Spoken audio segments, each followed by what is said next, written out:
Hello दोस्तों, राधे राधे, जय श्री कृष्णा। दोस्तों, आज हम आप लोगों के लिए एक सोहर का उठान गीत लेकर आए हैं। आप लोग वीडियो पर बने रहिए और कमेंट करके हमें बताइएगा कि यह गीत आपको कैसी लगी। ननदिया नाचने लगी यही अंगने में, ननदिया नाचने लगी यही अंगने में।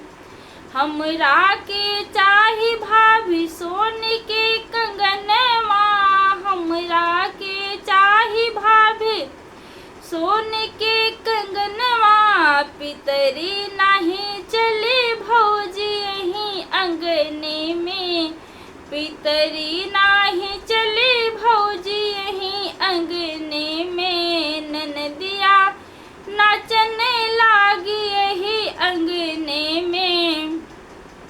हमरा के चाही भाभी रेशम के सुटवा, हमरा के चाही भाभी रेशम के सुटवा। कॉटन नहीं चले भौजी यही अंगने में, कॉटन नहीं चले भौजी यही अंगने में। ननदिया नाचने लागी यही अंगने में।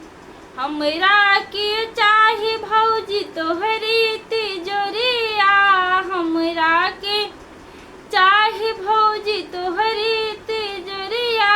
बहाना नाही चली भौजी यही अंगने में, बहाना नाही चली भौजी यही अंगने में। ननदिया नाचने लागी यही अंगने में, ननदिया नाचने लागी यही अंगने